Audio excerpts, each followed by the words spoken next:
Hello, magandang hapon sa lahat ng ating mga ka-indi dito sa ating page, no? Samahan niyo pong muli ako sa ating isang palatuntunan at isang talakayan at isang topic patungkol sa ating kinikilalang Jesus at doon sa kinikilalang Jesus ng ating mga kaibigang Muslim, no? Tatalakayin po natin na ibang Jesus po ang nasa Biblia at ibang Jesus po ang tinutukoy ng kanilang Quran, no? Dito po natin ma-identify kung sino yung tunay na Jesus at kung sino po yung peking Jesus na umiiral that time, no? So samahan po ninyo ako mga ka-indi, paki-shoutout po kung okay po yung ating sound para po sa ating magandang talakayan. No, napakagandang topic po nito, no? Gagamitin po natin at ang Biblia at ganoon din po ang Quran ng ating mga kaibigang Muslim na ikukumpara natin kung alin ang tunay na Jesus na pinapangaral ng mga apostol at yung tunay na Jesus na sinasabi sa banal na Quran ng ating mga kaibigang Muslim, no? Samahan niyo po ako at tunghayan po ninyo ang mga talata ng Biblia na magkukumpara at mag-identify kung sino ang tunay na Mesaya sa Biblia ba o doon sa sinasabi ng ating mga kaibigang Muslim, no? Magkaiba po, napakalayo po ng pagkakaiba. Tunghayan niyo po ito para po sa ating magandang pagdepensa at pagtatanggol sa tunay na Jesus na ating sinasampalatayaan, kinikilala at ating sinasamba bilang tunay na Diyos at tao namang totoo, no? So maraming salamat mga kaindi. Okay po yung ating sound, no? So muli maraming salamat po sa inyong patuloy na tagapagtangkilik dito sa ating page at sa ating YouTube channel. Meron po kaming ginawa pang isang YouTube channel, no? Mga kaindi, makisubscribe po kayo, no? Subscribe nyo po, share and like yung pong tinatawag nating faith seeking and understanding. Yung laman po nun ay mga pag-aaral patungkol po sa ating pananampalataya, no? Nandoon na po, no? Meron na pong mga subscriber, nasa 50 na po kung di ako nagkakamali yung subscriber. Iba po yung laman nun at saka iba po yung laman na nandito, no? Pagpapalalim po doon, pag-understand at pagsasaliksik sa ating pananampalataya ang aming pong mga inilalagay doon, no? Samahan niyo po kami at muli magandang hapon at or gabi sa inyo man kung nasa mampanig kayo ng daigdig, no? Bago po tayo mag-umpisa, ito pong video na ito ay pag-aari ng In Defense of the Truth page at YouTube channel. Inyo po itong i-subscribe, like, and share at ito po ay mayroong restriction at copyright, no? Bago po tayo magpatuloy, salamat po sa lahat ng mga taong patuloy na nagbibigay sa atin ng material, spiritual, financial na pangangailangan upang magpatuloy po tayo sa ating pagla-live streaming. Ganon din po, ipagdasal po natin sila sa punang kalama, intensyon at kahilingan, lalo-lalo na sa mga hinihiling kagalingang pisikal at spiritual. Pagdasal din natin ang mga biktima ng mga nakaraang bagyo, no? Naway mo rin makabangon sila at makarecover sa mga nasalanta sa kanila. Gayon din yung mga nasawi sa bagyo, pagdasal din po natin sila. Ganon din ang lahat ng ating mga kapatid, kapananampalataya at hindi kapananampalataya sa iba't ibang dako ng daigdig. Lahat ng mga OFW, no? Hindi na po natin iisa-isa, napakadami pong mga OFW, no? Isang bagsakan na lang po, lahat po ay banggitin natin ang panalangin para sa lahat ng ating mga ka-OFW na nagsisikap, managhanap buhay or residente na sa iba't ibang panig ng daigdig. Naway makaabot ang ating panalangin para sa kanilang lahat. Maraming salamat po at samahan mo po ninyo ako sa paghahayag at paglilinaw ang tunay na Jesus na kinikilala ng sangkakristyanuhan at ang Jesus na kinikilala ng mga kaibigan at mga kaipatid nating mga Muslim sa kanilang relihiyong Islam. Ikukumpara po natin at paglilimi-limiin natin kung sino ang tunay na Mesaya at tunay na Jesus na dapat nating paniwalaan at dapat nating sampalatayaan. Ang Jesus ba na nandoon sa Quran o ang Jesus na nasa Biblia, no? Pagtatanggol po ito kung paano natin ipagtatanggol ang tunay na Jesus na ating sinasampalatayaan, pinaniniwalaan na nasa Biblia. Compare dun sa Jesus na sinasabi doon sa Quran. Unang-una, bago po tayo magpatuloy, no? Yung pong Jesus na kinikilala natin ay mayroong pong genealogy, no? Sa Lucas at sa Mateo, no? Sa Mateo po, nandoon po kung ano yung pinagmulang angkan ng ating Panginoong Hesukristo, no? Dahil po itong Jesus na to, kinikilala natin bilang Kristo o Mesaya. Sa ating mga kaibigang Muslim, kinikilala na ito bilang Isa Al-Masih, no? Yun ang kanilang tawag, Isa Al-Masih. Sa atin, Jesus Christ the Messiah, no? Iko-confirm natin, no? Doon sa atin, sa banal na kasulatan ng ating Biblia, ang ating Panginoong Hesukristo ay may pinagmulan, no? May tinutukoy kung saang lipi at kung saang angkan nagmula ang ating Kristo o Jesus na ating paniniwalaan at nang siya ay nagkatawang tao. Pero i-confirm natin dito sa Jesus na nasa Quran na wala pong mababasa kung saang angkan nagmula itong Jesus o itong Isa na nandoon sa Quran. Wala pong genealogy ang Isa na pinaniniwalaan nila o Jesus doon sa kanilang Quran. Tunghayan po ninyo at atin pong ibibigay ang mga sura. Take down notes niya po. Meron po akong babasahin mga sura gamit po ang kanilang Quran. Meron po ako ritong Quran, no? Quran pong Tagalog po ito, no? Quran. Ayan ka po. O, papakita ko po sa inyo, mga kaindi, no? Quran po talaga to, no? Ayan, ayan, no? Quran po ito at hindi po ito imbento lang ni Brother Mel, no? Ito pong Quran ay sinalin sa Tagalog, sabi, ang maluwalhating Quran, ang kahulugan at pagpapaliwanag, no? Ang kahulugan at pagpapaliwanag, no? O, isinalin sa Pilipino ni Abdul Latif Eduardo M. Arceo. Iwinasto ni Monib M. Sarangani, Darussalam, tagapaglimbag at tagapagmahagi, Riyadh, Saudi Arabia. Doon po to galing, no? Binigay po to sa atin ng ating mga kaibigan. Ayan. Ito po ay Tagalog, sinalip ni Adulanit Eduardo M. Arceo na gagamitin natin para maintindihan natin, no? Kung sino ba ang tunay na Mesaya, ang tunay na Jesus, ang Jesus ba na tinatawag nating Jesus Christ doon sa banal na kasulatan, o ang Isa Al-Masih na tinatawag ng ating mga kaibigang Muslim sa kanilang Quran. Tunghayan ninyo po kung paano ang pagkakaiba, no? Ang pagkakaiba, no? Ang pagkakaiba ng kanilang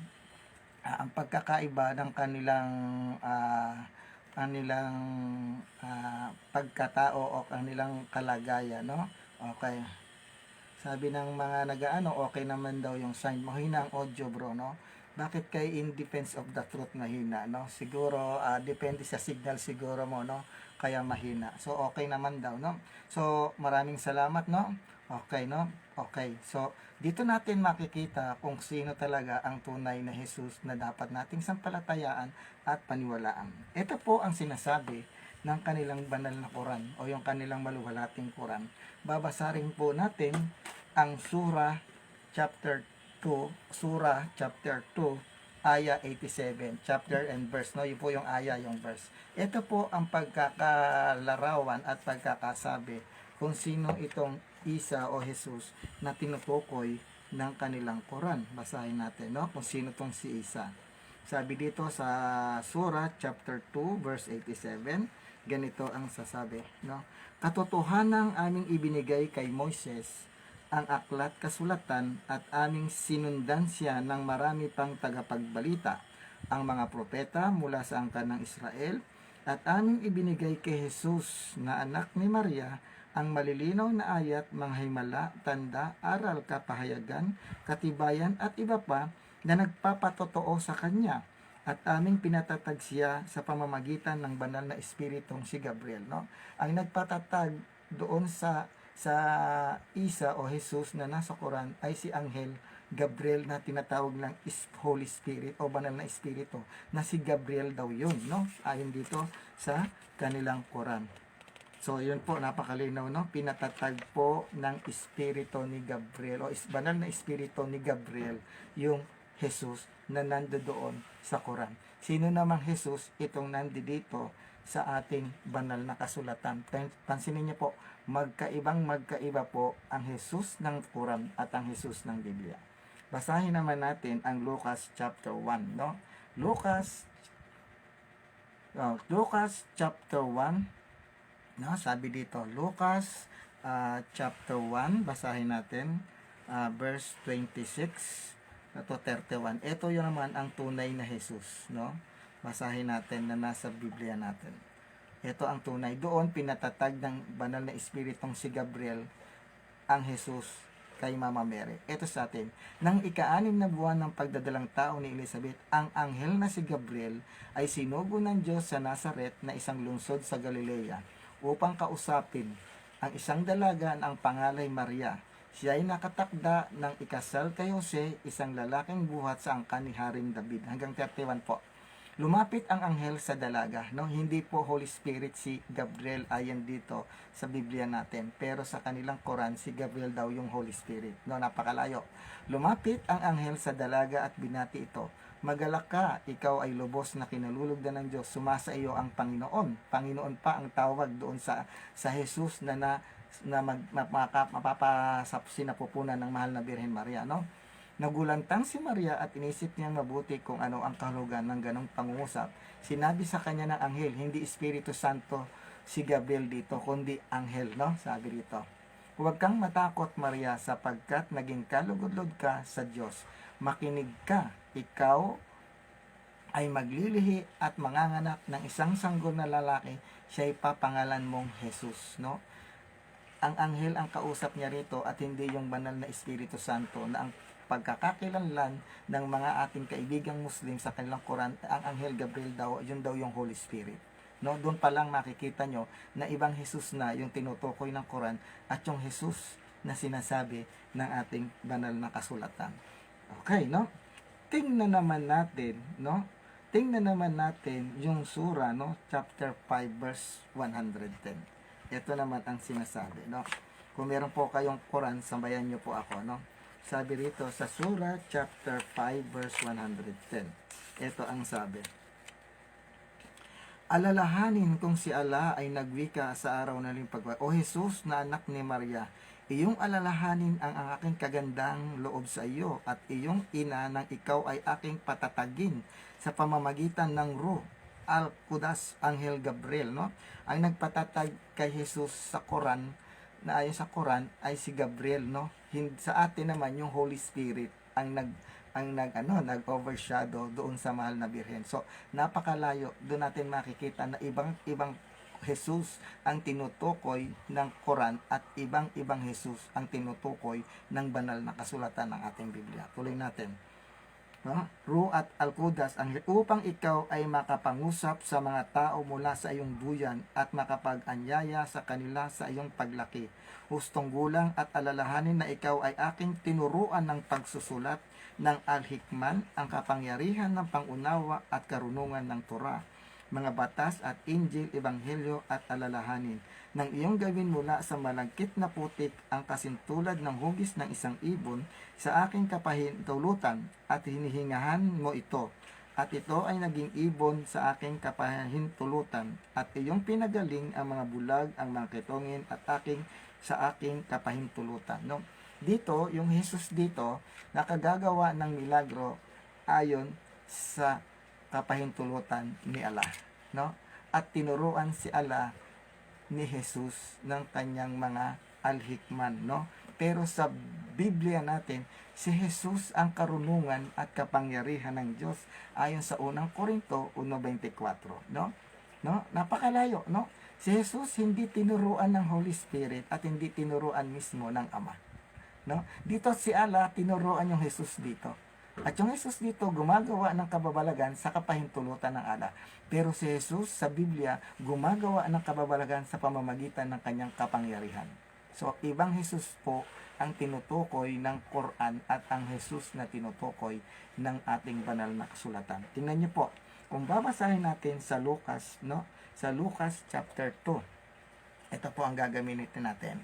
Lucas chapter 2 verse 40 to 52. Tingnan nyo naman, counter doon sa kanilang sura na isinabi ko. Sabi dito, no? Ang batay lumaking malusog, matalino at kalugod-lugod sa Diyos. Taon-taon sa 52 na natin i-diretso. So, patuloy na lumaki si Jesus at lumawak ang kanyang karunungan at lalong naging kalugod-lugod sa Diyos at sa mga tao. No? Dito, binigyan lang si Jesus ng karunungan at tinuruan. Pero sa Biblia natin, mayroon siyang karunungang sarili. No? Dahil si Kristo ang kapangyarihan at karunungan ng Diyos. Unang Korinto 1:24. No? Dito natin makikita, no? kung papaano ibang Jesus yung tinuturo ng Quran at ibang Jesus yung tinutukoy ng banal na kasulatan. Napakalayong Jesus. At yung Jesus dito sa Surah chapter 5 verse 110, na sa duyan pa lang nagsasalita na, no? Walang Jesus na nagsasalita sa duyan pa lamang doon sa ating banal na kasulatan. Ang Jesus na nagsasalita doon sa duyan, yan ay galing doon sa Proto-Evangelium of James, yung tinatawag nating mga apocryphal o yung pseudepigrapha na hindi canonical gospel. Meron din po doon yan. Baka doon yang kinuha nung gumawa nito. No? Doon po, meron din po sa Proto-Evangelium ni Santiago na merong kagayang ganito sa Surah chapter 5 verse 110. Nawala doon sa banal na kasulatan, no? Dahil dito sa banal na kasulatan, anong sabi? Ang batay lumaking malusog, matalino at kalugod-lugod sa Diyos. Matalino yung bata nung pinanganak pa lang. At sabi dito, patuloy na lumaki si Jesus at lumawak ang kanyang karunungan. Mayroong sariling karunungan si Jesus. Dito binigyan lang ng Allah para matuto at tinuruan lamang ng Allah. So, ibang Jesus po ang tinutukoy dito sa Quran at yung Jesus na tinutukoy ng Biblia. Dahil mismo sa ating banal na kasulatan, ang tunay na Jesus ay kapangyarihan at karunungan ng Diyos. Basahin natin. Sa unang Korinto 1:24. Basahin natin mga kaindi. Sabi rito, subalit sa mga tinawag ng Diyos, maging Hudyo o maging Grego, si Kristo ang kapangyarihan at karunungan ng Diyos. Hindi siya tinuruan ng Allah. No? Mayroon siyang kapangyarihan at siya rin ang karunungan ng Diyos. Ibang Jesus po ang pinakikilala ng mga sura na mababasa sa kanilang mga sulat doon sa Quran sa Jesus na tinutukoy sa banal na kasulatan. Dito natin ma-identify kung sino ang tunay na Jesus at kung sino yung Jesus na peke. Okay, tuloy natin, no? Ayon naman dito sa Surah 3:45, kung meron kayong Surah 3:45, basahin natin. Kinukumpira natin kung sino yung tunay na Jesus at yung peking Jesus, no? Surah 3:45. Ang sabi dito, basahin natin, mga kaindi, no? 3:45. Okay, basahin natin. Sabi dito, ito, gunitain ng ibinadya ng mga anghel, ng mga plural, ng mga anghel o Maryam, si Allah ay naghatid sa iyo ng isang magandang balita, isang salita. Mangyari nga at ito'y naganap, alalaong baga si Jesus na anak ni Maria, mula sa kanya ang kanyang pangalan ay tatawaging Mesiyas at o Isa, na anak ni Maria na matatampok sa karangalan at mundong ito, gayon din sa kabilang buhay at magiging isa sa malalapit kay Allah. Pansinin nyo, ang mga anghel ang nagbalita kay Maria. Pero sa atin, si Anghel Gabriel, singular lang na anghel. Dito, mga anghel. So, doon pa lang, iba na yung nilalaman ng context nitong Jesus na ito doon sa Jesus na tinuturo ng banal na kasulatan, no? Yung binasa natin, si Gabriel lamang, dito mga anghel, no? Plural dito, mga anghel. Okay, tuloy natin, no? Okay. Ayon naman dito sa ang ating tunay na Jesus, may mga disipulo. May mga disipulo din ang Jesus na tinutukoy ng kanilang Quran. Basahin natin, no? Sa Surah 3:52, ito ang sabi. Okay, no? Sa Surah 3:52, sabi dito, at nang mapag-alaman ni Jesus ang kanilang kawalan ng pananampalataya, siya ay nagsabi, sino baga ang aking makakatulong sa kapakanan ni Allah? Ang Huwariyun, mga disipulo, ay nagsabi, kami ang mga tagapangkilik, katulong ni Allah. Kami ay sumasampalataya kay Allah at ikaw, Jesus, ay nagbibigay saksi na kami ay mga Muslim na tumatalima kay Allah. So, hindi po Muslim yung mga alagad ni Jesus ayon sa Biblia. Dito mga Muslim yung mga disipulo niya. Dahil yung mga disipulo niya po ay mga Hudyo, no? Basahin po natin, no? Basahin po natin at itong mga disipulo niya na to ay binigyan niya ng kapangyarihan. No? Dito walang ibinigay na kapangyarihan. Pero doon sa Biblia natin, ang kanyang mga disipulo ay mga Hudyo at kanyang binigyan ng kapangyarihan. Basahin natin, no? Mateo, basahin natin yung Mateo. Mateo chapter 10 verse 1 hanggang 3 and 4. Basahin natin. Ito ang sabi.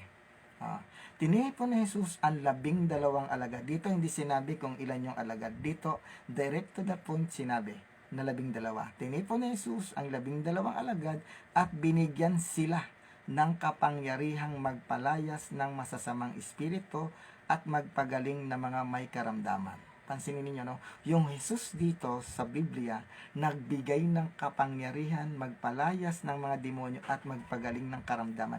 Pero yung Jesus na binasa natin sa Surah 3:52, walang binanggit kung sino yung mga disipulo at walang ibinigay na kapangyarihan sa kanyang mga disipulo.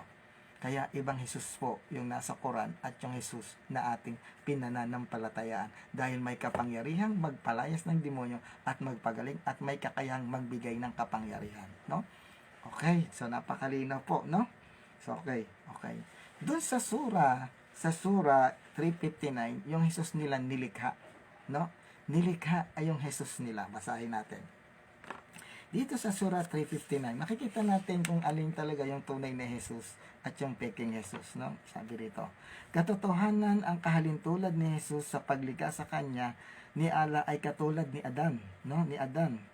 Kanyang nilikha siya mula sa alikabok at kanyang winika sa kanya, mangyari nga at siya ay nalikha.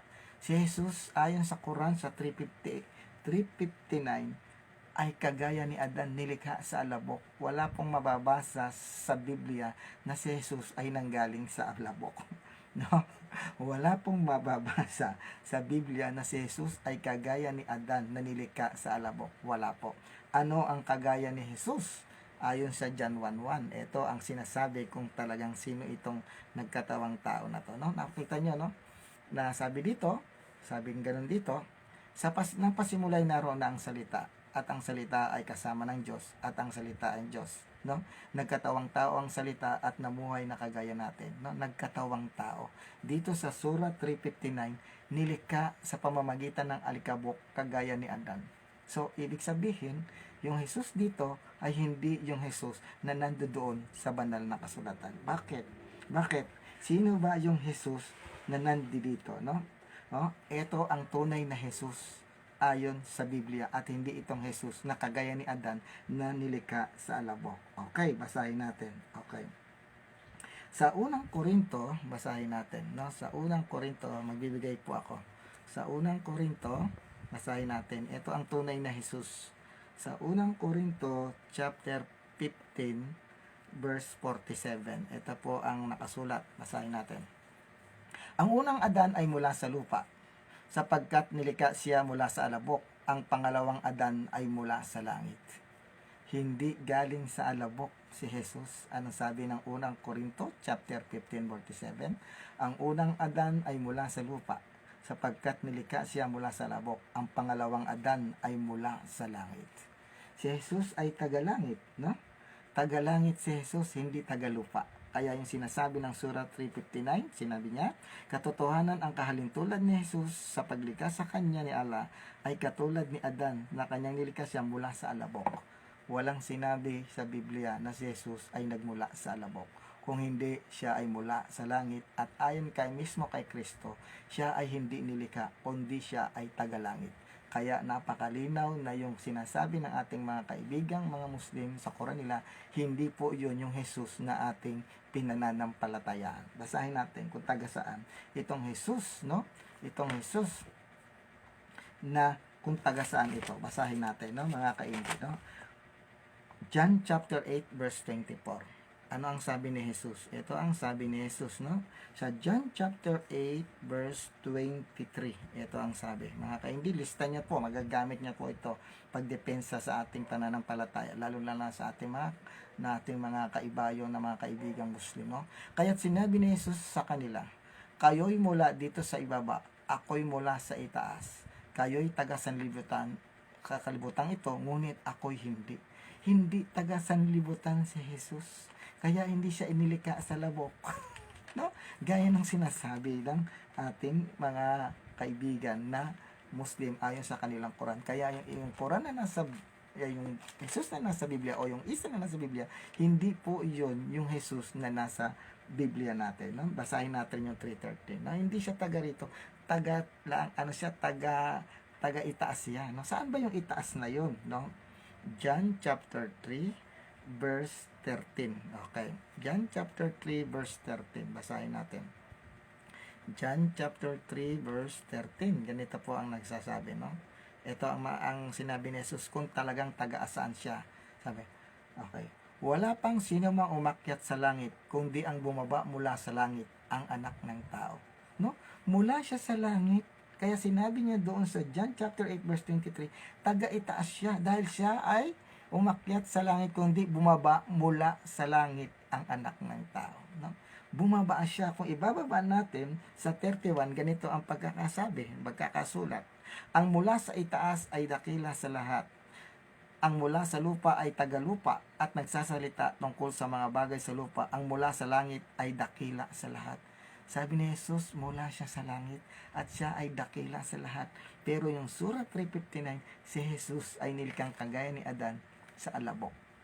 Makikita natin kung sino ang tunay na Jesus na pinakikilala ng Biblia at yung Jesus na pinakikilala ng kanilang Quran. No? Nakikita natin, no? Tuloy natin.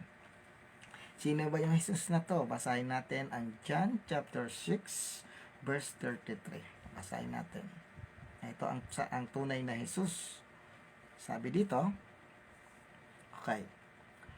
Dahil ang tinapay na galing sa Diyos ang bumumula sa langit ay nagbibigay sa sangkatauhan, no? Sinabi, ako ang tinapay na nagbibigay, ang lumalapit sa akin ay nagugutom, no? Sinabi niya, ako'y bumaba sa 38. Ako'y bumaba mula sa langit, no? Ako'y bumaba mula sa langit hindi upang gawin ang sarili kong kalooban, kundi ang kalooban niya na nagsugo sa. Sinugo siya dahil siya ay nasa langit, no? Nang siya ay pinababa ng Ama. Sinugo siya, taga-langit siya, hindi siya taga-lupa at taga-sanlibutan. Kaya hindi siya gawa sa alikabok gaya ng sinasabi ng Surah 3:59. Ibang Jesus po yung kanilang binibintang sa atin, no? At kina-counter sa atin. Ang Jesus natin taga-langit at hindi gawa sa alabok kagaya ni Adan. Gabi nga nang binasa natin sa Korinto, no? Ang unang Adan galing sa alikabok, ang ikalawang Adan taga-langit. So, yung kanilang Jesus ay likha sa alikabok kagaya ni Adan. Ibang Jesus po yun. Ibang Isa Almasi yung tinutukoy na yun. No? Tuloy natin. Okay. Oh. Okay. At ayon sa kanila, sa Quran nila, si Jesus ay hindi na ipako sa krus. No? Iba doon sa Jesus na ating pinaniniwalaan na pinako sa krus. Ayan, no? Baka ibang Jesus yun, no? Ibang Jesus talaga, hindi baka talagang ibang Jesus, no? Dahil yung Jesus na pinaniniwalaan ng ating mga kaibigang Muslim, hindi na ipako sa krus. Therefore, walang katubusan sa kanila. Pero sa atin mayroon. Dahil isa pamamagitan ng kanyang pagpapakapatay at pagpapako sa krus, natubos ang ating kasalanan. Sa kanila, walang Jesus na namatay at ipinako sa krus. Kaya, napakalaking pagkakaiba ng Jesus na tinutukoy sa Quran at yung Jesus na tinutukoy sa banal na kasulatan. Tungayan natin. Ito. Yan ay mababasa doon sa Surah 4:15. Basahin natin. No? Meron po kayong Quran Tagalog. Okay. 4:15. Ito ang sabi. No? Basahin po natin. Napakaganda po. No? Mas maganda po para po ito ay depensa natin sa mga attack ng ating mga kaibigang Muslim na sumisira sa tunay na Jesus na ating pinananampalatayaan. Surah 4:15. Sabi dito. Ito po. No? Basahin natin. No? Surah 4:15. Surah ba? Surah sabi rito 4:15, no? Sabi dito, sandali hanapin natin. Medyo 3:15 yata ayun, sandali. Tingnan muna natin. Medyo hindi ko na ilista, no? 3:15. Surah 3:15 ba 'yon? Sahin natin. Sandali, hanapin ko muna dito sa akin. Sandali lang po mga kaindi, no? Napakaganda po ng ating talakayan. Okay, no? Sabi po dito sa surah, no? About kay Jesus, ayon sa kanilang surah, hindi po namatay at ipinako sa krus si Jesus. Okay, no? Pansinin niyo, ito po, hanapin ko po yung surah para ma-take note nyo po, no? Okay, para po magamit natin. Okay. Ito po, basahin natin na si Jesus ayon sa kanila ay hindi napako at hindi napatay. Basahin natin. Ito, basahin natin. Sa sura, sandali, no? Okay. Okay, basahin natin, no? Okay.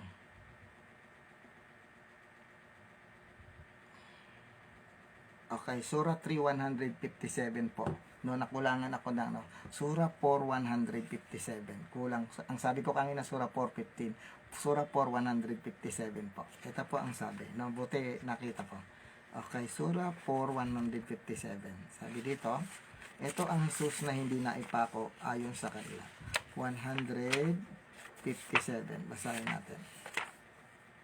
Okay, mga kaindi, no, pasensya na at medyo hindi ko na isulat yung number 7. Sabi rito, no, ito. Sabi rito sa Surah 157, at sa kanilang pagsasabi na nagpaparangalam, aming pinatay ang Mesiyas na si Jesus, ang anak ni Maria, ang sugo ni Allah. Datapwat siya ay hindi nila napatay, no? Datapwat sila ay hindi nila napatay, no? Dito sa Surah 4:157, hindi namatay yung Jesus at hindi na ipako, no? Hindi nila napatay, gayon man siya ay hindi nila naibayubay sa krus, hindi napatay at hindi naipako sa krus. Datapwat ang nailagay na lalaki ay kawangis ni Jesus, no? Kanilang napatay ang lalaking ito at may pagkakahawig o ibang paniniwala rito ay puspos ng alinlangan na ang kaalaman ay walang katiyakan, wala silang sinusunod maliban sa haka-haka. Sapagkat katotohanan siya, alalawagas Jesus na anak ng Maria ay hindi nila napatay, no? Hindi napatay at hindi naipako sa krus yung isa na tinutukoy ng Quran. Pero ano naman yung Jesus na nasa Biblia natin, no? Ito. Okay. At mismong Jesus natin ang nagsabi na siya ay mamamatay at ipapako sa krus. Tingnan natin, no, kung paano itong Surah 157, kakaibang Jesus itong Jesus na to at sa Jesus na ating pinaniniwalaan, no? Ito ay mababasa natin Marcos chapter 9, no? Basahin natin. Marcos chapter 9. Ito mismo ang sabi ng ating tunay na Jesus, no? Dito ang Jesus nila hindi na ipako, hindi napatay, no? Marcos 9:31, no? Sabi rito 9:31. Basahin natin. Dahil tinuturoan niya noon ang kanyang mga alagad na ang anak ng tao ay ipagkakanulo sa mga tao at papatayin. Ngunit siya'y mabubuhay muli pagkatapos ng 3 araw, no? Itinuturo ng tunay na Jesus na siya ay papatayin at muling mabubuhay. Ayan, no? Dito hindi napatay at hindi naipako sa cross. Kaya ibang Jesus po o ibang isa yung kanilang pinaniniwalaan sa Jesus na nasa Biblia natin. Ano pa? Ayon naman dito sa Mateo, no? Mateo chapter 26 verse 2. Ito ang sabi. Basahin natin. Sabi dito, gaya ng alam ninyo, ito, matapos ituro ni Jesus ang lahat ng ito, sinabi niya sa kanyang mga alagad, gaya ng alam ninyo, 2 araw na lamang at Pasko na, ang anak ng tao ay pagtataksilan upang maipapako sa krus. Ang tunay na Jesus, sinasabi niya na siya ay ipapako at papatayin at muling mabubuhay. Pero dito sa Surah 4:157, hindi napako at hindi namatay o naibayubay sa krus. Kaya ibang Isa al-Masih o ibang Mesaya yung tinutukoy dito sa Quran at ang tunay na Mesaya ay nandito sa banal na kasulatan, no? Sa Gawa chapter 10 verse 36, ito ang sabi, no? Tingnan natin dito, napakaganda po, no? Doon natin maiko-confirm kung sino yung tunay na Jesus. Okay. Sa Gawa chapter 10 verse 39, Gawa chapter 10 verse 39, ganito po ang nakasulat. Sabi dito, saksi kami, sabi ng mga apostol, sa lahat niya sa lupain ng mga Hudyo at sa Jerusalem, siya'y pinatay nila, siya'y pinako nila sa krus. Ultimo ang mga alagad nagsabi doon sa Gawa chapter 10 verse 39, saksi kami sa lahat na ginawa niya sa lupain ng mga Hudyo at Jerusalem. Siya'y pinatay nila siya at ipinako nila sa krus. Ibig yung mga papatunay na siya'y ipinatay at ipinako sa krus. Pero doon sa sura 4:157, hindi na ipako, hindi napatay yung isa nila. Kaya peking isa o peking Jesus yung nandoon sa Quran at hindi dapat nating tanggapin yun. Okay. Ipinako sa krus yan, no? Okay. At ang tunay na Jesus, ayon sa ating Biblia, nabubuhay, no? Okay, pasensya na po, nawawala po yung ating sing. Pansinin natin, no? Bakit tinawag siyang Jesus the Christ or the Messiah? Bakit? Dahil ang konsepto ng mga Hudyo, dapat take note, alam nyo po ito. Ang konsepto ng tunay na Jesus na Messiah, yung mabubuhay na maguli, no? Dahil pag ang isa nagsasabing siya ay sugo at hindi namuhay na maguli, peke po yan. Dahil ang paniniwala o ang konsepto ng mga Hudyo ng Mesaya na darating ay mabubuhay. Kaya pansinin ninyo, no? Nung siya'y namatay, pinabantayan ng mga saserdote, dakilang saserdote, yung kanyang libingan para palabasin na ninakaw, yung mga ganyan, no? Dahil alam na alam ng mga Hudyong mga tagapagpatupad ng batas at magagaling sa kasulatan na ang konsepto ng tunay na Mesaya ay magbabangon muli sa mga patay.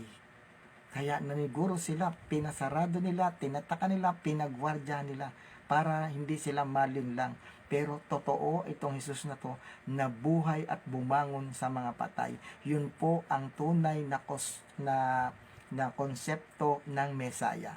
Pero ang Jesus na almasi dito, na tinutukoy nilang Mesiyas, ay hindi namatay ni hindi naipako. Peking Mesaya po ang tinutukoy sa Quran at hindi yan yung Jesus na nasa Biblia. Mag-aral po tayo ng theology para makita natin kung ano yung konsepto ng Messiah ng mga Hudyo people during that time. Kaya mahigpit ng mga saserdote, ang mga punong saserdote na bantayan ang libingan ni Jesus dahil ayaw nila during that time kasi na panahon ni Teudas, si Teudas na wala pa si Kristo, kung ano yung nagagawa ni Kristo, ganun din ang nagagawa ni Teudas. Marami siyang nahikayat. Nung namatay si Teudas, hindi na ito nagbagong muli sa kanyang kinalilibingan at nagkawatak-watak ang kanilang samahan.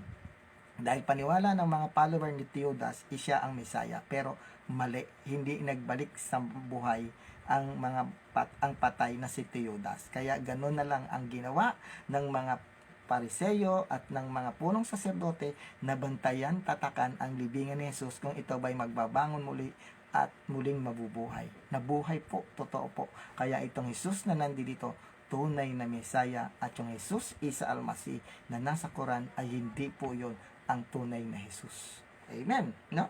Nabuhay na maguli, pinangangaral. Kaya pansinin ninyo itong ating mga kaibigang Muslim, galit na galit kay Pablo, anti-fallen yan, no? Bakit galit na galit kay San Pablo yan, na itong ating mga kaibigang Muslim? Dahil pinangangaral ng mga apostol, lalo si San Pablo, si Jesus ay nabuhay na maguli sa mga patay. Basahin natin. Kaya galit na galit sila kay San Pablo, no? Kasi yung Jesus na kanilang pinaniniwalaan doon sa Surah 4:157, hindi napatay at hindi kailanman naipako sa cross. Ito po ang konteksto, no?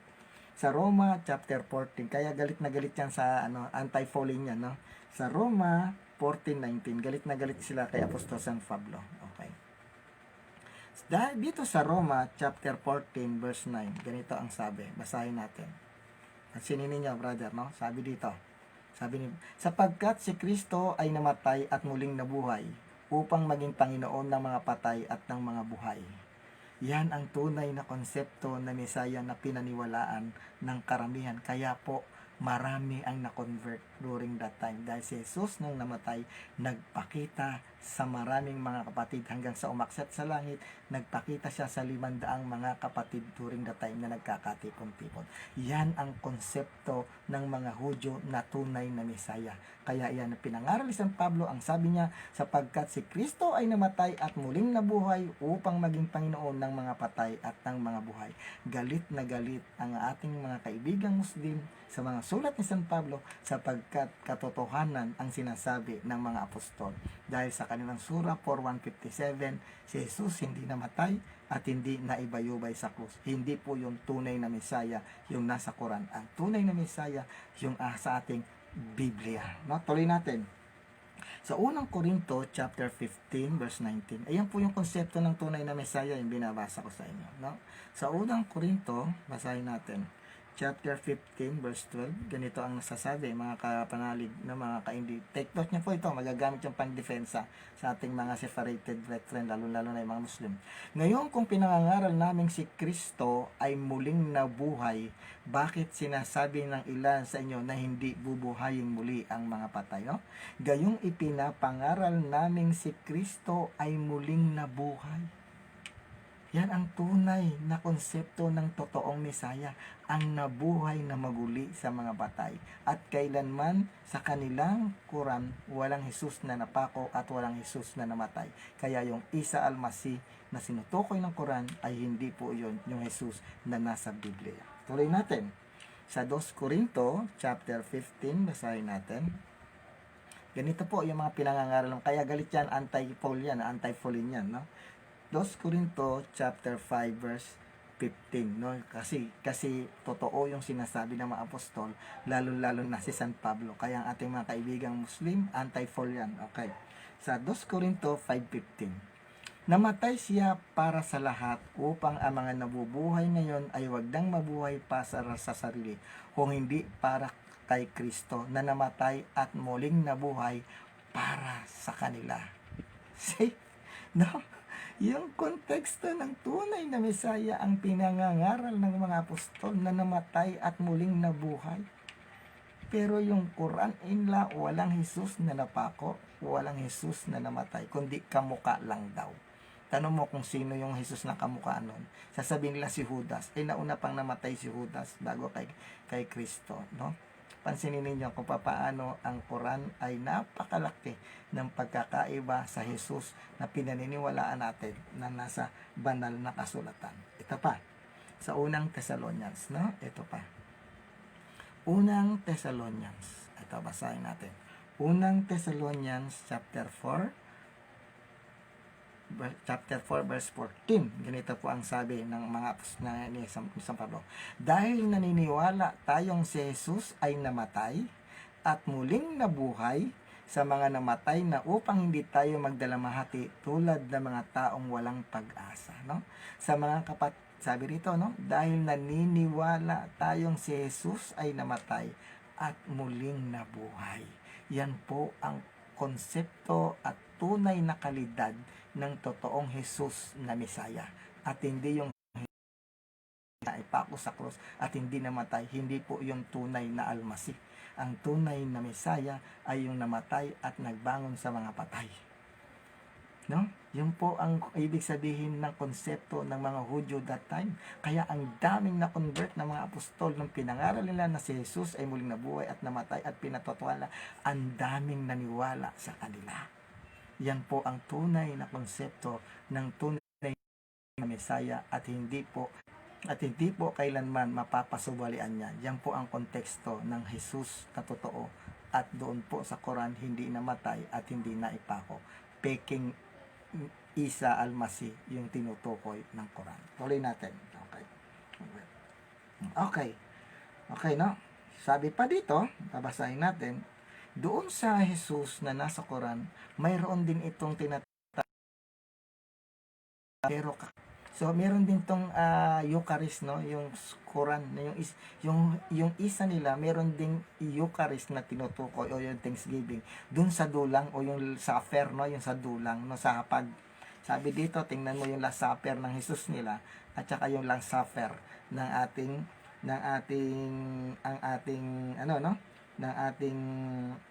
tunay na Mesaya natin sa Surah chapter 5. Okay, basahin natin. Pasensya na po kayo, medyo nawawala yung 112. Ito po ang sabi dito. Alalahanin ng ang mga disipulo ay nagsabi, O Jesus, na anak ni Maria, maaari bang ang iyong Panginoon ay magpapanaog sa amin ng isang dulang, no? Isang dulang lamesa isang table, no, na may pagkain. Sa langit, si Jesus ay pangambahan, sabi, pangambahan ninyo si Allah kung kayo ay tunay na sumasampalataya. Sila ay nagsabi, kami ay nagnanais na kumain dito sa dulang na may pagkain at upang maging matatag ang aming pananalig kapag namasdan namin ito at upang aming malaaman na katiyakang ikaw ay nagsasabi sa ang katotohanan at kami ay aming sarili, no? Sabi ito, at kami ang aming mga sarili ay maging saksi, no?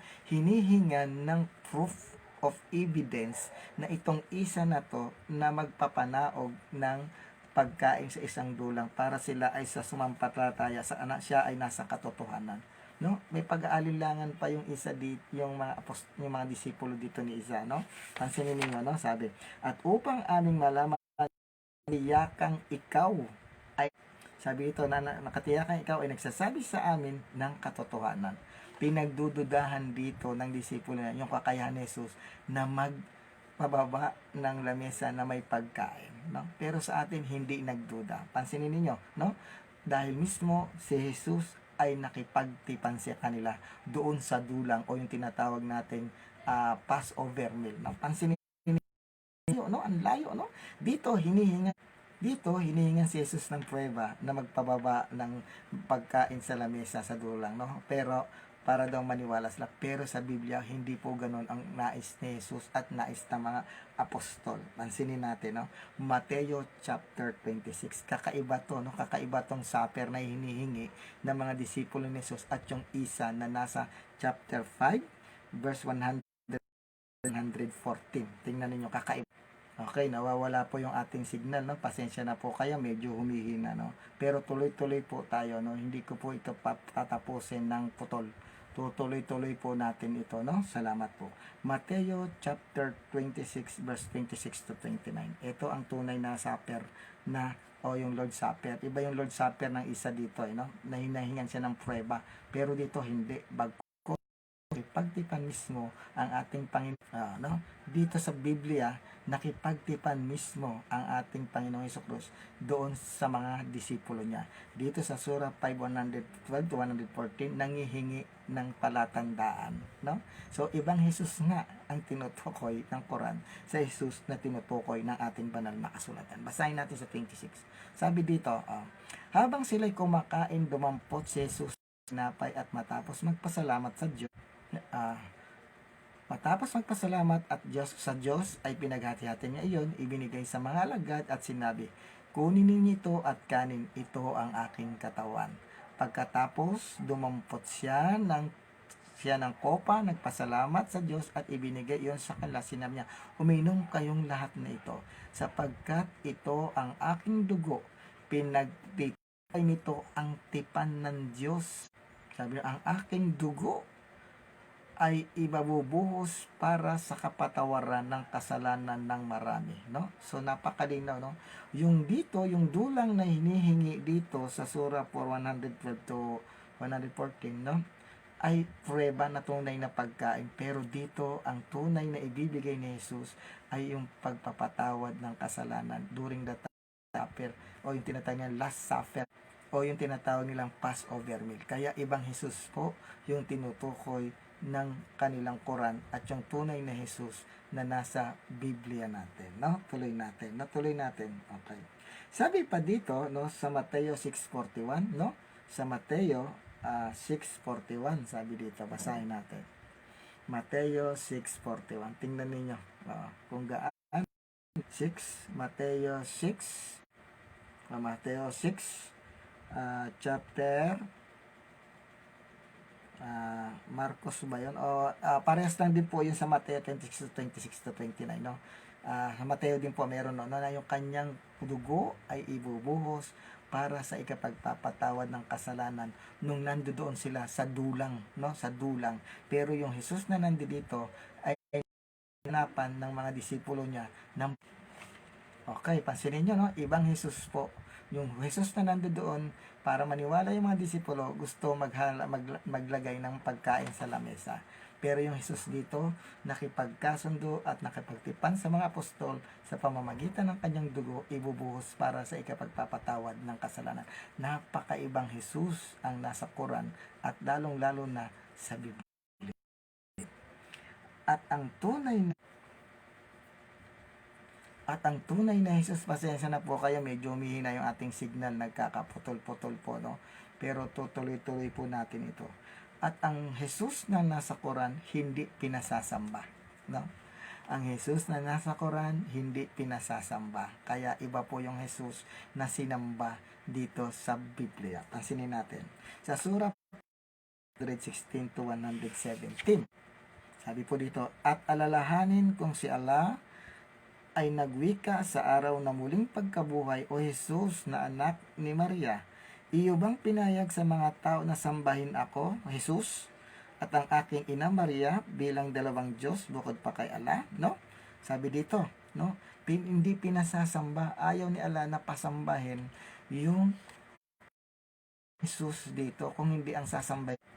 Sa Surah 516 to 117, ayaw ni Allah na si Jesus ay pasambahin, no? Pero yung tunay na Jesus sa Biblia ay sinamba. Okay, pansinin niyo bakit? Dahil ang tunay na Jesus ay tunay na Diyos. At ang peking Jesus ay hindi Diyos, kaya hindi pinasasamba. Pansinin niyo, dito ayaw ipasamba. At ito ay likha sa Allah. Ito ay tunay na tao. Kaya iba po ang Jesus na nasa Quran at nasa Biblia, no? Ang Jesus dito galing sa alabok at hindi pinasasamba. Pero ang Jesus na nating pinaniniwalaan at pinananampalatayaan ay mula sa langit at tagalangit. Basahin natin na pinasamba po ang Jesus na to kahit na siya nung bata pa, no? Yan ay mababasa sa Mateo, no? Mateo 2 verse 11. Tingnan nyo, nawawala po yung signal natin, pero tuloy-tuloy po tayo. Wag po kayong mag-alala, hindi po tayo hinto. Pagpasok sa bahay, nakita nila ang batang si Jesus sa piling ni Maria na kanyang ina. Nagpatira pa sila at sinamba ang bata. Inihandog din nila sa kanya ang dala nilang ginto, insenso at mira. Bata pa si Jesus, sanggol pa lang, no? Bata, pinasinamba na, ipasamba. Pero ang tunay na Jesus at tunay na Mesaya, sanggol o bata pa lang, sinamba na. Dito, ayaw. Oh, tingnan nyo, no? Kaya ibang Jesus po ang tinutukoy dito at hindi po ito yung Jesus na nasa Biblia natin. Okay, tuloy natin. Mateo chapter 14, sabi dito, no? 14 verse 33. Basahin natin. Mateo chapter 14 verse 3. Sabi dito. At sinamba siya ng mga nasa bangka at sabi, tunay nga pong kayo ang anak ng Diyos, sabi nila, no? Sinamba siya ng mga apostol. Sa Surah chapter 5 verse 117, hindi pinasasamba. Pero dito, sinamba siya ng kanyang mga apostol, no? Kaya napakalayo ng Jesus na nandoon sa Quran at yung Jesus sa Biblia. Ang tunay na Jesus ay nandoon po sa ating Biblia at ito yung ating pinaniniwalaan bilang mga tunay na Kristiyano, no? Pansinin pa natin, sinamba rin ito. Mateo chapter 28 verse 9 and 17. Sabi dito, brothers and sisters, sabi dito, wala ring nagsasali ng bagong Mateo 28.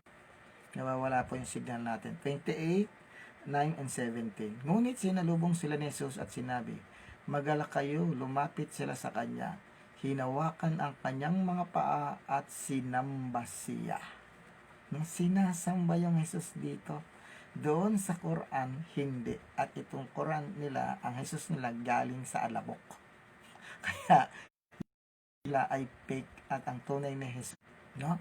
Nakita niyo kung paano pagkakaibang malaking pagkakaiba, napakalaking pagkakaiba ng tunay na Jesus, no? Doon sa Quran at ang tunay na Jesus sa ating Biblia. Napakalinaw, no? Okay.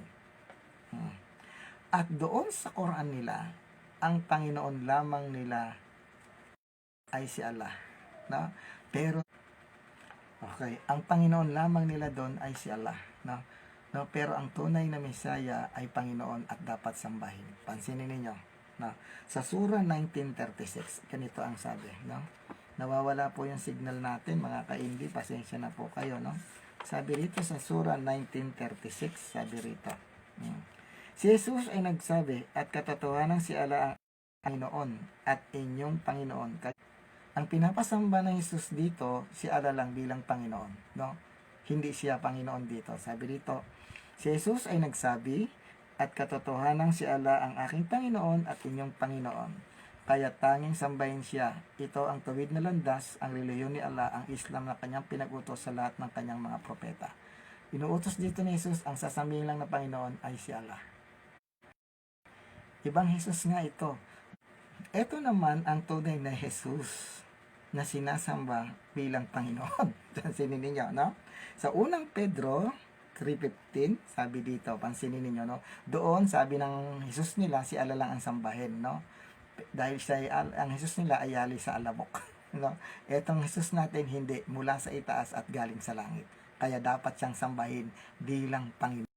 Sabi ng unang Pedro 3:15. Sabi dito, no?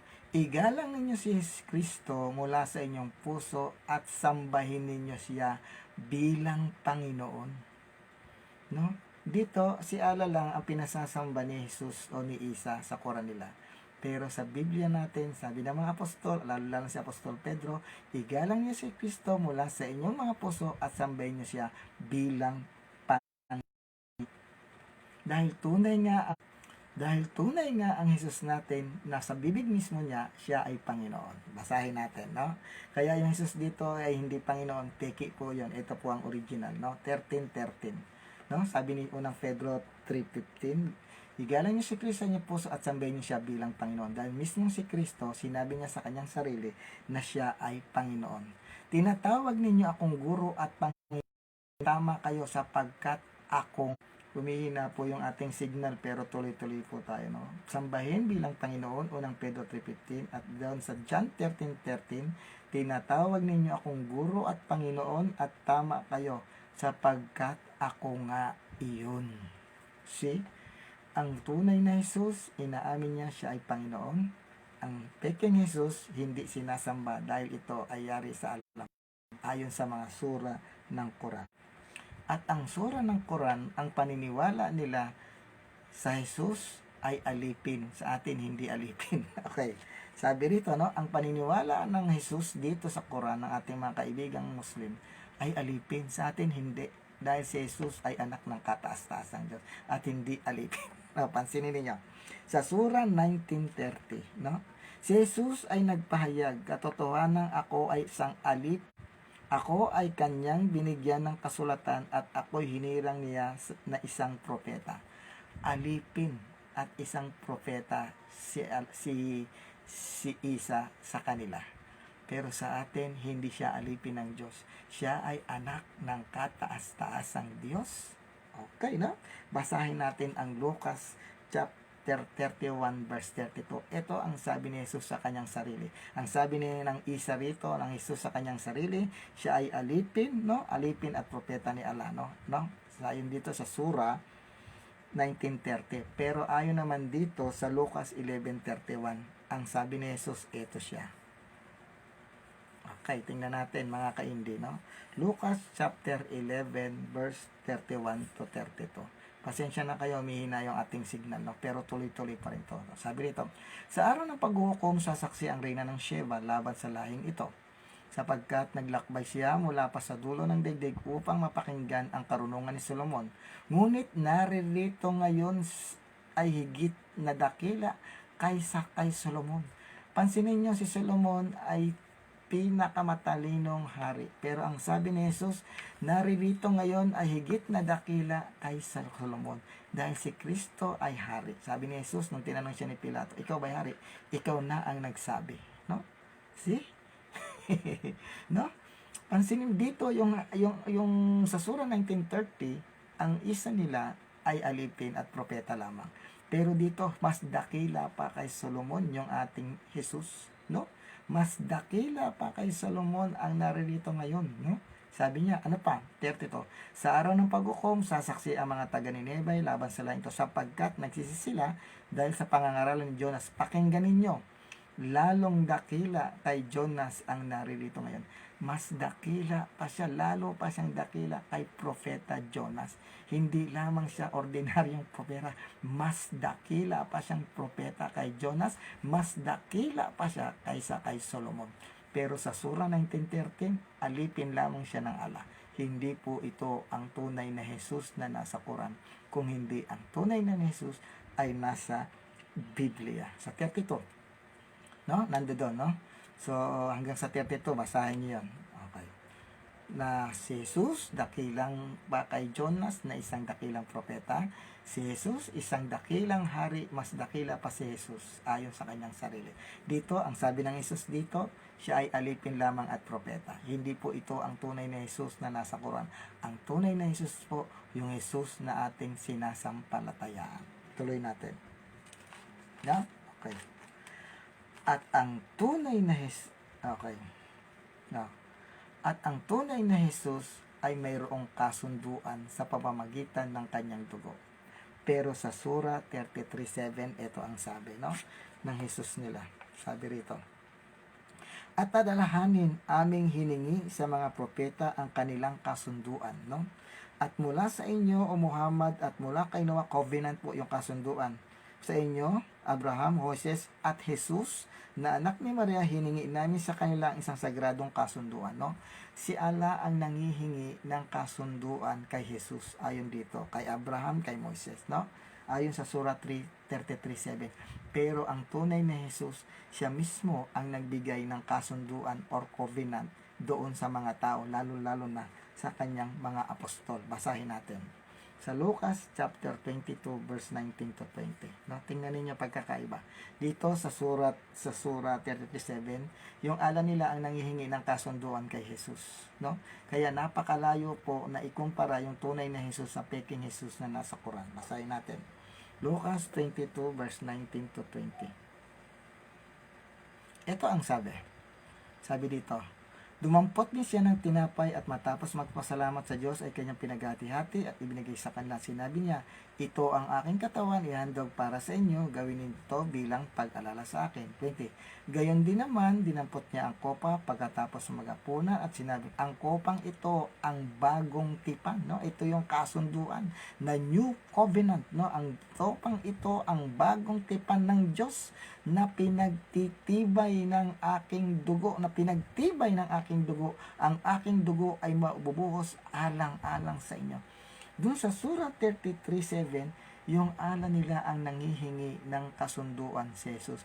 Pero dito sa atin sa Biblia, sa Lucas 22:19, yung mismong tunay na Jesus na Mesayas ang nagbigay ng kasunduan sa mga tao at ang dugo niya mismo ang magpapatibay sa kasunduan ito. Napakalayo.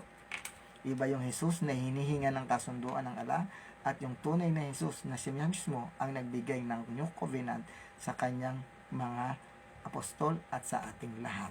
Napakalaki. Kaya wag po tayong maniniwala na ang Jesus na nasa Quran ay yun ang Jesus na nasa Biblia. Hindi po. Napakamalayo at napakalaking diferensya. Another, ang tunay, ang Jesus na nandoon sa Quran nila ay nilikha at walang ama. Pansinin ninyo, no? Kaya dito natin makikita kung papaano ang peking Jesus at tunay na Jesus ay mapapagkakilanlan. Ayon sa Surah 43, okay. Ayon sa Surah 43 verse 59, basahin natin mga kaindi, no? Napakaganda ng talakayan natin ito, no? 43, Surah 43 verse 59. Ito ang sabi. Sabi dito, at si Jesus ay hindi hihigit pa sa isang alipin. Aming iginawad ang aming paglingap sa kanya at aming ginawa siyang halimbawa sa angkan ng Israel, alalaong baga siya ay nilikha na walang ama. Yung Jesus dito nilikha at walang ama. Pero sa Biblia natin, umaamin mismo si Kristo o yung tunay na Jesus, mayroong ama. No? Yung sa Surah 33 verse 43:59, nilikha ni Allah at walang ama. Pansinin niyo, nung nagkataong tao si Kristo, mayroon siyang foster father si Saint Joseph. Pansinin niyo doon sa Quran, walang binanggit doon na si Maria may kasamang Joseph. Wala, no? Kaya ang sabi ng Surah 43:59, nilikha siya bilang alipin, siya ay nilikha na walang ama. Pero sa banal na kasulatan, ang Jesus na ito ay may kinikilalang ama.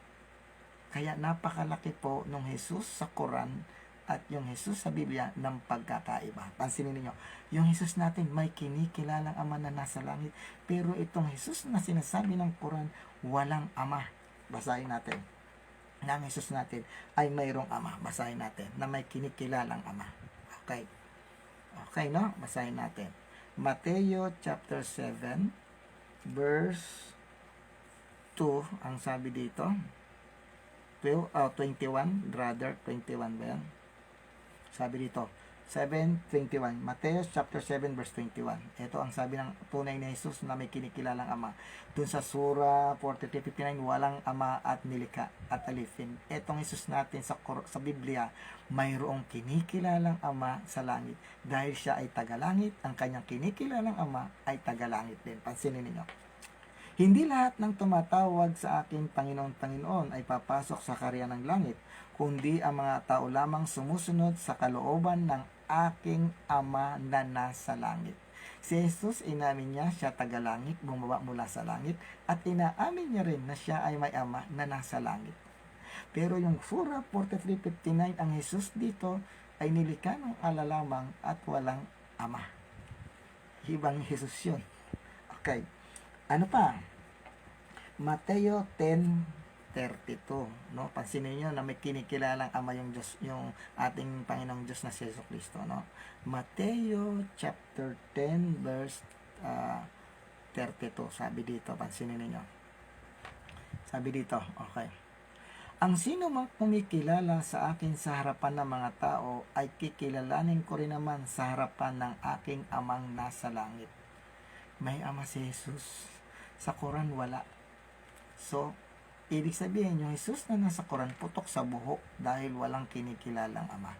Pero ang tunay na Jesus na galing sa langit, bumaba mula sa langit, may kinikilalang ama, amang nasa langit dahil siya ay tagalangit at hindi tagalupa at hindi nilikha sa alabok kagaya ng sinasabi ng kanilang Quran. Kaya wag po tayong padadaya mga kaindi. Dito po natin maipagtatanggol ang tunay na Jesus ay nasa Biblia at hindi yung nasa Quran. Mayroon pa. Sa 33, no? Sabi rito, ngunit ang sino mang ikahiya ako sa harap ng mga tao ay ipapahiya ko rin sa harapan ng aking amang nasa langit. No? May kinikilalang ama. Another. Mateo 11:27. Ito naman ang sabi. May kinikilala, ito yung pakinggan nyo, ang daming talata na kumikilala, may kinikilalang ama sa langit itong ating tunay na Jesus. Ibibigay niya sa akin ng aking ama ang lahat ng bagay. Walang nakakakilala sa anak kundi ang ama. Walang nakakakilala sa ama kundi ang anak, at ang mga pinili ng anak ang nagpapahayag niya, no?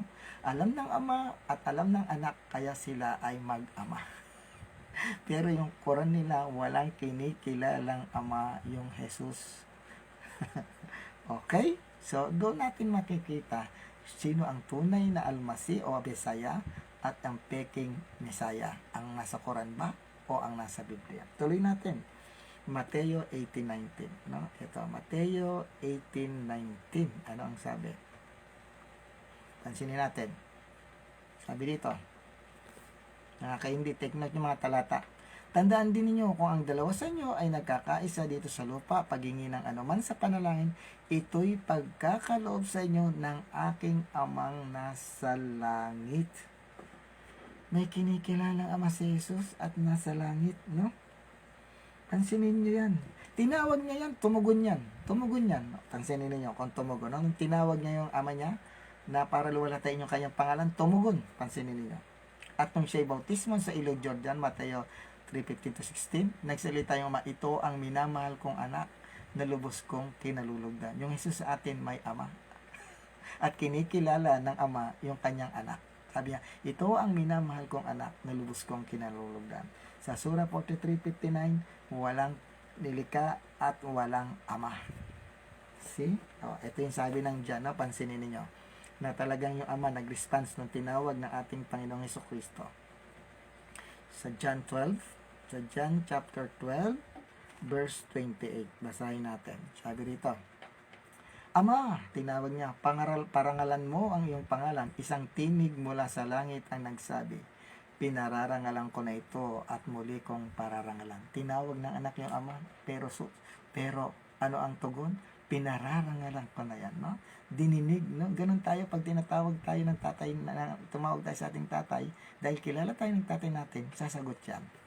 Kilala si Jesus bilang anak ng ama ng kanyang ama na nasa langit. Dahil nung tinawag niyang Ama, parangalan mo ang iyong pangalan, isang tinig mula sa langit ang nagsabi, pinararangalan ko ito at muli ko iyong pararangalan. Kaiba dun sa Jesus na walang ama at isang alipin na nilikha ni Allah sa alamok. Kaya ang Jesus na pinaniniwalaan natin ay hindi yung Jesus na nasa Quran, kung hindi yung Jesus na nabuhay, na ipako sa krus. Dahil yung Jesus nila, hindi na ipako at hindi namatay. At walang katubusan ng kasalanan doon sa Jesus nila na hindi napako at namatay. Pero sa atin na naipako, ipinangaral ng mga apostol, napako, nabuhay na maguli para sa ikatutubos ng kasalanan. Yun po ang tunay na konsepto ng Al-Masih o ng Mesaya. Sa wikang Arabic po yung Al-Masih, no? Mesaya. Kaya doon natin mapapatunayan na ang tunay na Jesus ay yung nasa Biblia at hindi po yung nasa Quran. At ang tunay na Jesus may ipinangakong darating. At ang peking Jesus may ipinangako ring darating ayon sa Quran. Pansinin niyo ang pangako ng tunay na Jesus at ang peking Jesus kung sino yung darating. Okay. Surah 61. Basahin mo. Surah 61, kung di ako nagkakamali, no? Sabi dito, Surah 61:6. Surah 61:6 ba yun? 61:6. Okay, Surah 61:6. At alalahanin ng si Jesus, ang anak ni Maria ay nagbadya, o ang kanang Israel.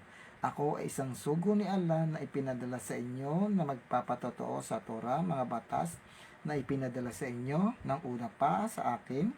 Nagbibigay sa inyo ng magandang balita ng isang sugo, no? Magbibigay sa inyo ng isang balita na isang sugo na susunod sa akin. Ang pangalang itatawag sa kanya ay Ahmad. Alalaong baga, ang ibang pangalan ni Propeta Muhammad. At ang literal na kahulugan nito, Ahmad, ay siya ang nagpupuri kay Allah ng higit pa sa iba. Datapwat ng si Ahmad ay pumaroon sa kanila na may mga maliwanag na katibayan, sila ay nagsipagsabi, ito ang isang kaliwanagan na sa lamang ka, no? Ang prophecy ng Isa Al-Masih nila, o ang pinangakong darating na kasunod ng Jesus nila dito ay si Ahmad, no? Si Muhammad, no? Yung sa Jesus nila. Pero ang pangako ng tunay na Jesus na nasa Biblia ay hindi po si Muhammad ang darating, kung hindi ang banal na Espiritu Santo. Okay. Yan ay mababasa natin sa John chapter 15. Basahin natin, no? Sa John chapter 15, basahin natin. Verse 26 to 27. Sabi dito, ngunit pagdating ng tagapagtanggol, no, ng Espiritu ng katotohanan na susuguin ko, mula sa Ama ang magpapatotoo siya tungkol sa akin, at magpapatotoo rin kayo tungkol sa akin, sapagkat pasimula pa'y kasama ko na kayo. Ang peking Jesus, ang ipinangako niyang darating ay si Muhammad. Ang tunay na Jesus, ang Espiritu Santo na susuguin niya ang magpapatotoo sa kanya. Ang peking Jesus, hindi po na nangako na Holy Spirit ang darating, kung hindi isang bulaang propeta sa katauhan ni Ahmad, no? Pero ang pangako dito, ang Espiritu Santo ang magtuturo at magpapatotoo doon sa tunay na Jesus. Kaya doon natin makikita na napakalaking diferensya ang tunay na Jesus doon sa peking Jesus na sinasabi ng kanilang Quran. Mga kaindi, nawa makapagbigay po ito ng magandang kalinawan, no? Magandang kalinawan para po sa inyo, no? Pansinin din ninyo, no? na kailanman walang sinabi si Jesus na pagkaalis niya ay may darating pang isa pang propeta. Wala na. No, wala na po. Wala na po. At sinabi niya, pag alis niya, ang darating yung Holy Spirit na magtuturo doon sa mga apostol at sa kanyang mga unang mga followers. Hindi niya po sinabing kailanman darating si Muhammad. Ang peking Jesus lang ang nagsabi doon sa Surah 61:6 na mayroong darating na Ahmad or Muhammad. Pero sa Quran at sa Biblia natin, ang darating ay ang tunay na magtuturo ay ang banal na Espiritu Santo at ito'y kasama natin magpakailanman, sabi ni Jesus. Kaya mga kaindi, no, huwag po tayong maniniwala na ang tunay na Jesus ay yung nasa Quran. Ang tunay na Jesus sa Biblia may kapangyarihan, nakapagpapalayas ng demonyo, nakapagpapagaling ng may sakit, nakapagbigay ng kaligtasan. At pansinin niyo, ang Jesus doon sa Quran, kabaligtaran ng Jesus sa Biblia. Ang Jesus natin nagbigay at nagpangako ng kaligtasan. Ang Jesus sa Quran, walang ipinangakong kaligtasan. Ang Jesus sa Biblia, nabuhay na maguli sa mga patay. Ang Jesus sa Quran, hindi namatay na ipako. Ang Jesus sa Biblia, may kinikilalang ama na tagalangit dahil siya'y tagalangit. Ang Jesus sa Quran, walang ama at yari sa alabok. Di ba? Napakalinaw, no? Doon natin makikita ang tunay na Jesus na tunay na Mesaya. Dahil ang tunay na Mesaya, ayon sa mga Hudyo, ay yung magbabangon muli sa mga patay mula sa pagkabuhay. So maraming salamat mga kaindi. Naway nakapagbigay po ito ng magandang inspirasyon kung paano natin ipagtatanggol ang tunay na Jesus na kinikilala natin sa banal na kasulatan laban doon sa peking Jesus na pinapakalat ng ating mga kapatid at kaibigang Muslim. No? Napakinggan niyo po yung parallel between the true Messiah and the false Messiah. Yan po. Kaya wag po tayong maniniwala kung kangikangino. Ang dapat natin mag-aralan, faith, seeking, and understanding. Kaya nga po kami gumawa ng mga pangalawang YouTube channel. Doon po namin idadagdag yung hindi namin nadi-discuss dito. Doon nyo po matutunghayan. Unti-unti na po kami naglalagay ng mga video doon para po pandagdag po. Kung hindi po namin nasabi rito, doon nyo po yun maririnig. Kaya mga kaindi, subscribe na po sa Faith, Seeking, and Understanding. Maraming salamat, taga-subaybay, taga-sunod, at taga-pagtangkilik ng ating page YouTube channel. Maraming salamat sa inyo. No? Muli, salamat sa inyo. At magbabasa po tayo ng kaunting mga katanungan dito. No? Actually, hindi ko na makita yung mga tanong niya, nangangaunti. From Lucena City, Bro Melchor. Okay naman po, Bro Melchor, no? Surat Arabic pa itong isa, no?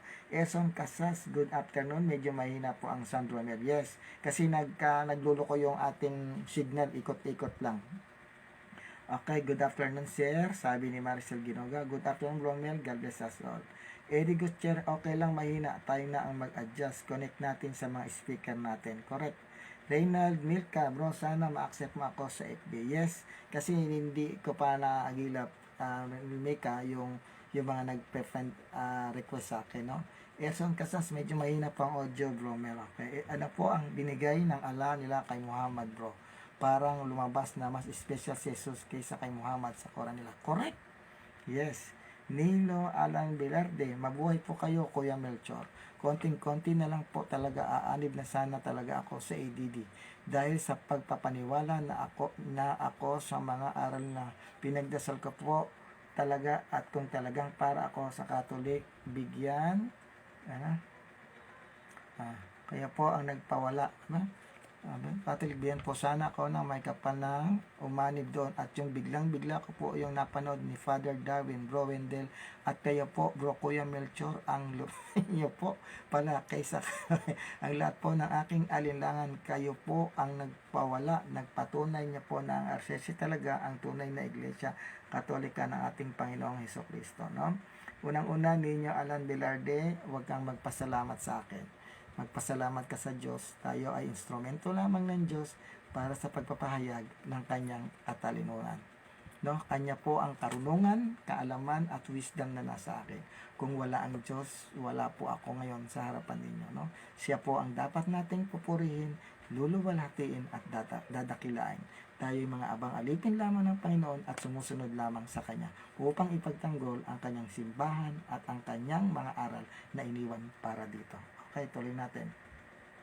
Ninyo Alan Velarde, maraming salamat sa Diyos at sa inyo po, Kuya Melchor. Hari Caro, magandang hapon, Bro Melchor, glory to God. Si Soriano Melissa to, biniligtad lang. Good PM, Brother Melchor, God bless you.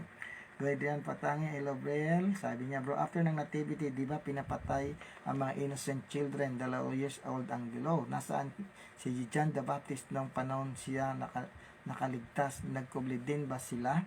Unang-una, Aiden Patangi, yes, no, itinago din niya ng kanyang mga magulang, no, sapagkat malayo ang bahay ni San Juan, no, kaya nga siya ay unang-una, kaya nga siya ay itinago din sa ilang, no, at doon siya lumaki sa piling ng mga SNS, no, itinago din siya, no, dahil siya ang magdadala at siya ang magpapakilala doon sa darating na tunay na Mesaya, no, at tinago din siya, no, ng kanyang mga magulang.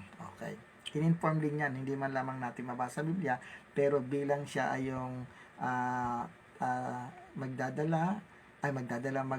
maghahanda ng dadaanan ng Panginoon, itinago rin siya at iniwas din siya para masama doon sa Niños Innocentes. Yun ang sagot natin, no? Eddie Gutierrez Bromel, may verse po ba tayo sa Bible na ibang Kristo ang itinuturo? Salamat. Meron, no? Meron sa Biblia na ibang Kristo, no? Sabi dito, no? Pansinin natin. Meron ditong ibang Kristo ang itinuturo. Okay, basahin natin, no? Na mayroon. Dali lang, brother, mahanapin natin. Okay. Ito ang sabi ng banal na kasulatan, no? Basahin natin. Okay. Okay.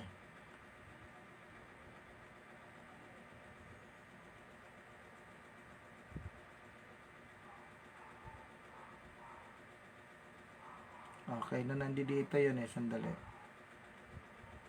Merong ibang Kristo na tinutukoy na i-send ko na lang sa iyo yung talata sa KJV. Sabi yung ganun, maraming paparito na magsasabing sila ang Kristo o Mesiyas, no? Okay. So, meron yun, iano ko na lang sa iyo, brother, i-send ko na lang sa iyo, Eddie Gutierrez, no? Bert Gina, Bro Melchor, meron bang talata sa Biblia pwedeng magtayo ng sariling iglesia ang tao? Wala. Eddie Gutierrez, Bromel, my friend po akong Muslim, sabi nila naniniwala sila na babalik si Jesus sa end time. Ano po ang masasabi nyo dito? Yes, totoo naman, babalik, pero pag babalik ng Jesus na kinikilala nila sa Quran, doon pa lang yun mamamatay. At babaliin niya yung cross at papatayin niya daw yung mga baboy ayon doon sa kanilang hadith, hindi ayon sa Quran. Yun ang sagot natin. Okay, salamat. Bro Melchor, ano po ulit yung si Allah lang yung kabilang Panginoon? Okay, verse po nila. Okay, no? Nandoon, no? I-ano mo na lang, tawag dito. I-recap mo na lang yung ating pero sabi dito sa Surah 1936. Surah 1936, no? Si Allah lang ang kinikilalang Panginoon. Pero sa atin, sambahin si Kristo bilang Panginoon. At sinabi ni Jesus na siya talaga ay Panginoon. John 13:13. So maraming salamat mga kaindi. Hanggang sa muli. Salamat sa inyong pagtangkilik para sa atin. Pasensya na po kayo at hindi po tayo nakakapag-live sa ating YouTube channel. Dahil meron po tayong nalabag na protocol, napakaliit na protocol, pero okay lang po yun. Pagdating po ng tamang panahon at na-lift na yung ating penalty doon sa YouTube channel namin, ay magkakita-kita po tayo doon ng live. Baka next year na yun ilagay, no? Baka by January, doon na tayo magla-live. So ngayon dito, mapapanood nyo rin po ito at ililipat po namin ito sa ating YouTube channel.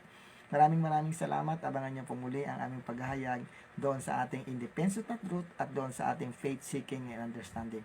Mga kaindi, please subscribe po sa aming ikalawang channel na kung saan ay kapupulutan nyo po ng pananampalataya, pagsasaliksik at kaalaman. Faith Seeking and Understanding. Maraming salamat po. Ito po si Brother Melchor Manalili na nagsasabing tindigan ng tama, ipaglaban ang katotohanan. God bless us all sa lahat ninyong mga taga-subaybay at tagapakinig. Viva Iglesia Katolika, Viva Cristo Rey, Ave Maria, Gracia Plena. Amen. Maraming salamat sa inyo at thank you very much. Salamat at maraming salamat. Hanggang sa muli, magkita-kita tayo.